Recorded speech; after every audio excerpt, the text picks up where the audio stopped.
बहुत पुराने समय की बात है। घने जंगलों के बीचों बीच एक जनजाति रहा करती थी, जिनकी झोपड़ियां बांस की बनी हुई थी। उस जनजाति के लोग घास और पत्ते से बने वस्त्र पहना करते थे। उन्हीं झोपड़ियों के बीच एक परिवार रहा करता था। उस परिवार में 7 भाई और एक छोटी बहन थी। उनके माता पिता का बचपन में ही देहांत हो गया था। सभी भाई बहन ने भी अपनी जिम्मेदारियां समझ ली थी। शुरू में सबको गुजारा करने में काफी परेशानी हुई थी, लेकिन समय के साथ उन्होंने माँ बाप के बिना जीना सीख लिया।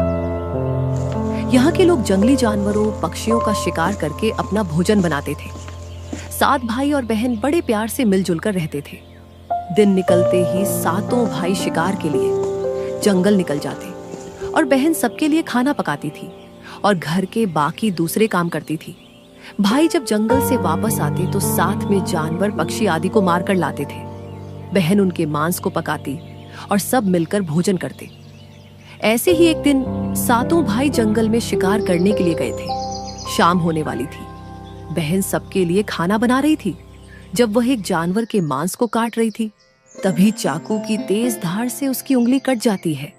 कटी हुई उंगली से खून बहने लगा। बहन ने सोचा, अगर मेरे भाइयों ने कटी हुई उंगली और इतना सारा खून देखेंगे तो बहुत दुखी होंगी, इसलिए अपने भाइयों को यह बात नहीं बतानी चाहिए और उनसे छिपाकर रखना चाहिए।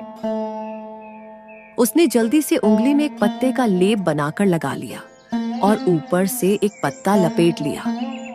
तभी उसने देखा कि जो मांस वो पका रही थी, उसके खून की कुछ बूंदें उस पर लगी हुई थी। ये क्या हो गया मुझसे? जो मांस मैं पका रही थी उस पर मेरा थोड़ा सा खून लग गया है। अब मैं ये खाना अपने भाइयों को नहीं खिला सकती हूँ। लेकिन घर में इसके अलावा और कुछ नहीं है बनाने को। शाम हो गई है, सभी भाई आते ही होंगे। जब वो खाना मांगेंगे तो मैं उन्हें क्या दूंगी? फिर उसने सोचा, मैं एक काम करती हूँ, इसी मांस को पका देती हूँ। थोड़ा सा ही तो खून लगा है, इससे मेरे भाइयों को कुछ पता नहीं चलेगा। ये सोचकर बहन ने उसी मांस को पका दिया। शाम को सभी भाई जंगल से वापस आए तो बहन ने सभी भाइयों के लिए खाना परोसा। आज 7 भाई जब खाना खा रहे थे, तब उन्हें वो मांस बहुत ही स्वादिष्ट लगा। 7 भाई अपनी उंगलियां चाटते रह गए और अपनी बहन की तारीफ करने लगे। क्या बात है बहन, आज बहुत स्वादिष्ट मांस पकाया है। इतना स्वादिष्ट मांस तो मैंने अपनी पूरी जिंदगी में कभी नहीं खाया। बहन ने कुछ नहीं बोला। दिन भर के थके होने के कारण 7 भाई उस दिन जल्दी सो गए। अगली सुबह 7 भाई रोज की तरह जंगल में शिकार करने चले गए। वे सभी आपस में बात कर रहे थे। रात के भोजन में बहन ने जो मांस बनाया था वह बहुत ही स्वादिष्ट था। हमने तो पहले कभी ऐसा स्वादिष्ट मांस नहीं खाया था। मैं सोच रहा हूँ कि बहन ने कल जरूर कोई खास मसाला या जड़ी बूटी डाली होगी, नहीं तो ऐसा स्वाद तो कभी नहीं आया। आज घर चलकर इसके बारे में अपनी बहन से जरूर पूछेंगे कि मांस में उसने ऐसा क्या मिलाया था जो इतना स्वादिष्ट मांस बना था। शाम को 7 भाई जब घर आए तो साथ में एक हिरण का शिकार करके लाए थे। बहन देख, आज हमने एक मोटे ताजे हिरण का शिकार किया है। आज रात के खाने में तू इसे ही पकाना। ठीक भैया, आज रात मैं इसे ही पकाऊंगी।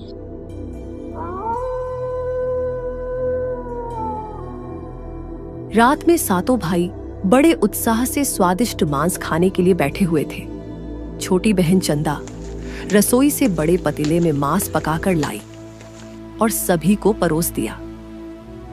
7 भाई ने जब वो मांस खाया, अरे बहन, इसमें वो कल रात के खाने जैसा स्वाद नहीं आ रहा है। कल रात को तुमने मांस में ऐसा क्या मिलाया था जो आज के खाने में नहीं है? बहन बताना तो नहीं चाहती थी। वह सोच रही थी कि अगर उन्हें पता चला कि मेरी उंगली कट गई है तो मेरे सारे भाई दुखी हो जाएंगे, इसलिए उनसे यह सब कहना ठीक नहीं है। भैया जैसे रोज बनाती हूँ वैसे ही बनाया है। नहीं बहन, तुम्हें आज बताना ही पड़ेगा। मैं जानना चाहता हूँ कि हमारी बहन ने कल इतना स्वादिष्ट मांस कैसे बनाया था। तुम्हें मेरी कसम है बहन, तुम्हें आज सच्चाई बतानी ही होगी। बड़े भाई का सब सम्मान करते थे, इसलिए बहन को भी अब सच बोलना पड़ा। उसने धीरे धीरे सारी बात बताते हुए कहा, भैया जब मैं मांस काट रही थी तब चाकू से मेरी उंगली कट गई और बहुत सारा खून बहने लगा और मेरा थोड़ा सा खून मांस में लग गया था। घर में और कुछ नहीं था बनाने को, इसलिए मैंने उसी मांस को पका दिया। मुझे माफ कीजिए भैया, मैंने आप सबसे ये बात छुपाई। यह सुनकर 6 भाइयों के मन में विचार आया कि इसके खून की चंद बूंदें इतनी स्वादिष्ट है तो इसका मांस कितना स्वादिष्ट होगा। अगले दिन शिकार के लिए जाते समय सातों में इस बात की चर्चा छिड़ गई। बड़ा भाई कहने लगा, भाइयों, हमारी बहन की खून की बूंदें जब इतनी स्वादिष्ट हैं तो सोचो उसके शरीर का मांस कितना स्वादिष्ट होगा। 6 भाइयों ने बड़े भाई की बात में हाँ मिलाई, लेकिन बड़े भाई के मुंह से ये बात सुनकर सबसे छोटे भाई की आत्मा कांप उठी। सुनो भाइयों, बहन को बहला फुसलाकर यहाँ लाएंगे और तीर मारकर अपनी बहन की हत्या कर देंगे और यही उसका स्वादिष्ट मांस पकाकर खाएंगे। 7वें भाई को अपने बड़े भाइयों की योजना बिल्कुल भी अच्छी नहीं लगी। वह अपनी बहन को बचाने के लिए बेचैन हो गया, परंतु वह खुलकर इसका विरोध नहीं कर सकता था, क्योंकि 6 भाई एक तरफ थे और वह अकेला एक तरफ। शिकार करने के बाद सभी भाइयों ने मिलकर एक टले पर बांस का एक चबूतरा बनाया। अगले दिन बड़े भाई ने अपनी बहन से कहा, मेरी प्यारी बहन, अब तुम बड़ी हो गई हो और विवाह के लायक हो गई हो, तो मैंने तुम्हारे लिए एक सुंदर से वर की तलाश की है। इसलिए तुम्हें हमारे साथ कुल देवता के मंदिर चलना है। हम वहीं पर तुम्हारी शादी कराएंगे। बहन चंदा शादी की बात से बहुत खुश हो गई। वह तुरंत तैयार होकर भाइयों के साथ जाने लगी। चलते चलते जब बहन थक गई तो बड़े भाई से पूछने लगी, भैया मैं चलते चलते बहुत थक गई हूँ, अभी और कितना दूर है? बस अभी कुछ देर में पहुंचने वाले हैं। टीले पर पहुंचते ही बड़े भाई ने अपने छोटे भाइयों से बोला, बहन को टीले पर खड़ा करके उसको रस्सी से बांस के सहारे बांध दो। बड़े भाई का आदेश पाकर सभी भाई मिलजुल कर बहन को बांधने लगे। भैया आप सब ये क्या कर रहे हो? मुझे इस तरह से क्यों बांध रहे हैं? हम तुम्हें अपने तीरों से मारकर तुम्हारा स्वादिष्ट मांस पकाकर खाएंगे।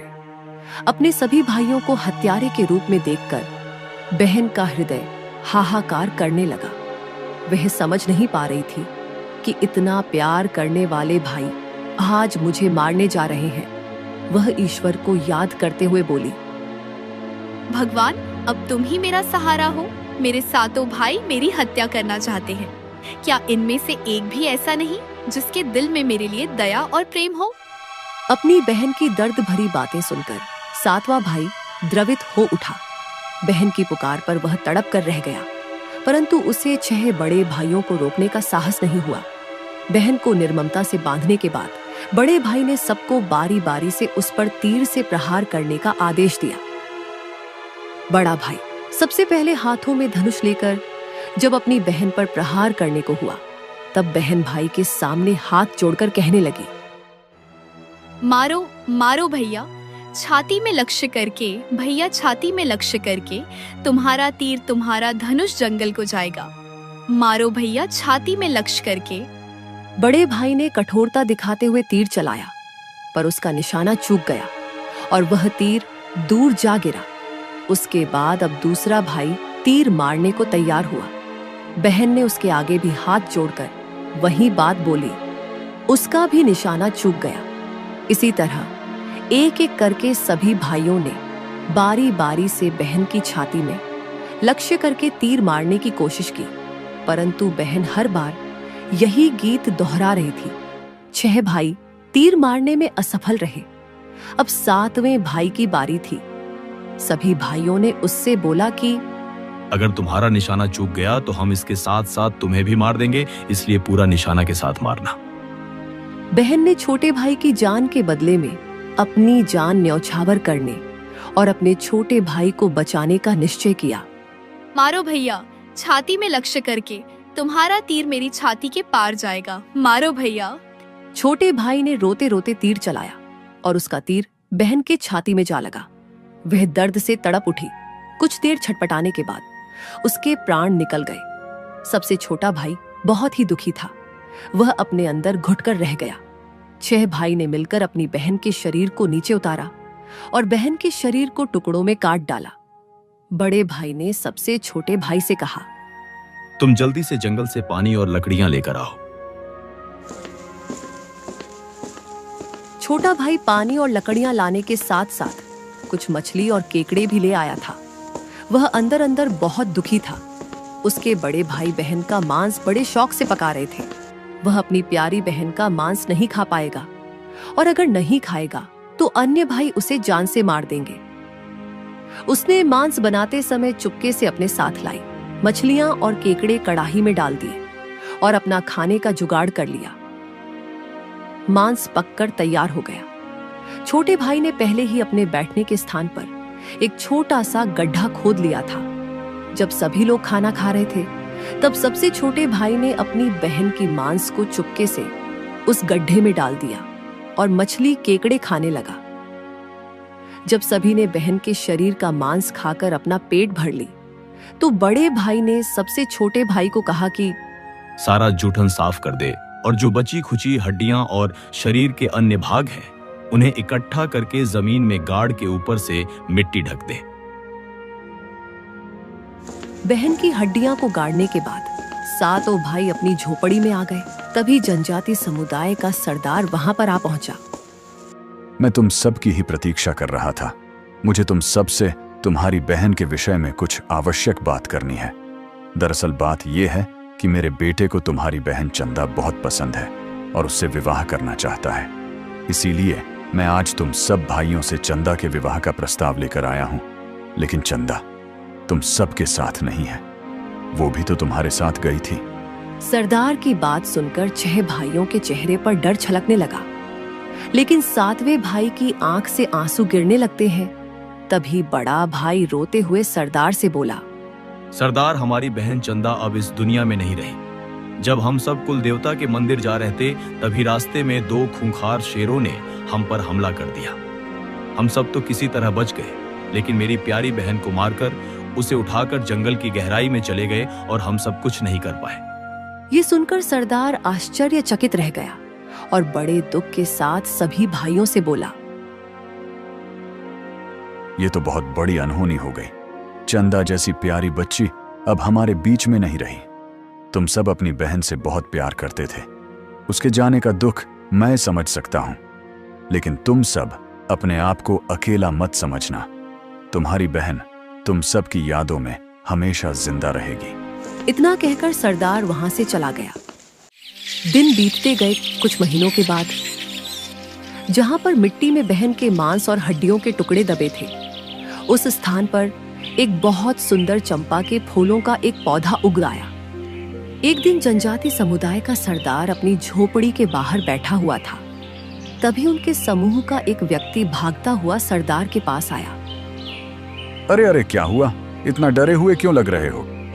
सरदार, मैं जब कुल देवता के मंदिर जा रहा था तो उसी रास्ते में मैंने एक बहुत ही सुंदर चंपा के फूलों का एक पौधा देखा। मैंने सोचा मैं ये फूल कुल देवता को चढ़ाने के लिए तोड़ लेता हूँ। लेकिन जैसे ही मैंने उन फूलों को तोड़ने के लिए आगे बढ़ा, अचानक उनकी डालियों का आकार बड़ा हो गया। ऐसा कैसे हो सकता है? कोई पौधा अचानक से कैसे बड़ा हो सकता है? नहीं सरदार, मैं सच कह रहा हूँ। आप अभी उस जगह चलिए और खुद देखिए। तो फिर ठीक, हम अभी उस जगह पर जाएंगे। पूरा जनजाति समुदाय और सरदार उसी जगह पर खड़े थे। कितना सुंदर और मनमोहक है ये फूल। इतना सुंदर चंपा का फूल हमने आज तक नहीं देखा। सरदार, मैं अभी आपके लिए उन फूलों को तोड़ कर लाता हूँ। मुझे आज्ञा दीजिए। ठीक है, जाओ। बड़ा भाई चंपा के फूलों के पास पहुंचा।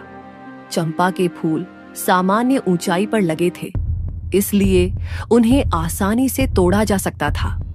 जैसे ही फूल तोड़ने के लिए हाथ आगे बढ़ाया, अचानक फूलों से आवाज आती है, दुश्मन सबसे बड़ा बड़े भाई के हाथ नहीं आऊंगी। दया प्रेम सब छोड़कर रिश्ते में यही दाग लगाया है। और फिर चंपा के फूलों की डालियां अपना आकार बढ़ाकर और ऊंचाई पर चली जाती है। ये सुनते ही बड़ा भाई के पसीने छूटने लगे और वह पीछे हट गया। सभी लोग ये दृश्य देख आश्चर्य रह गए। अब दूसरा भाई आगे आकर सरदार से बोला, सरदार अब मुझे आज्ञा दीजिए, मैं अभी आपके लिए उन फूलों को तोड़ कर लाता हूँ। अब दूसरा भाई चंपा के फूलों के पास पहुंचा। फूलों की डालियां फिर से सामान्य अवस्था में आ चुकी थी। जैसे ही दूसरे भाई ने फूल तोड़ने की कोशिश की, फूलों से फिर वही आवाज आती है और चंपा की डालियां फिर से ऊंची हो जाती है। अब दूसरा भाई भी डरकर पीछे हट जाता है। इसी तरह से एक एक करके चारों भाइयों ने प्रयास किया, लेकिन कोई उस फूल को तोड़ नहीं पाया। फिर सातवें भाई ने आगे आकर सरदार से कहा, सरदार आप फूल तोड़ने का एक मौका मुझे भी दे। जब तुम्हारे 6 भाई फूल को नहीं तोड़ पाए तो तुम कैसे तोड़ पाओगे? सरदार फिर भी मैं एक बार कोशिश करना चाहता हूँ। ठीक है, जाओ।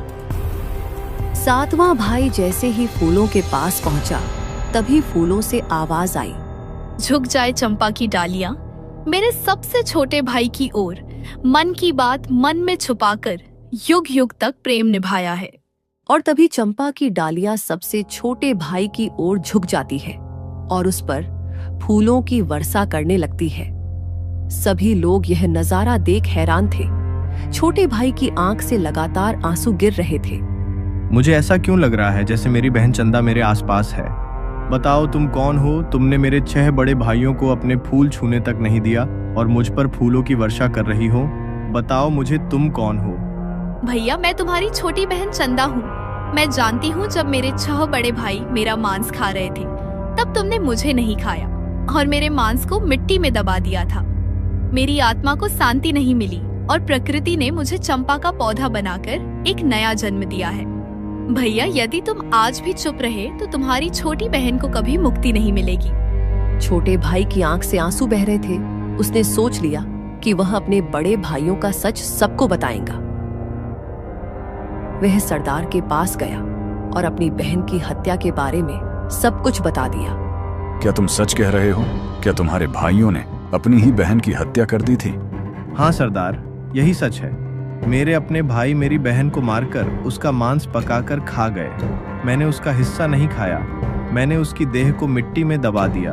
उसी जगह से यह चंपा का पौधा उगा है।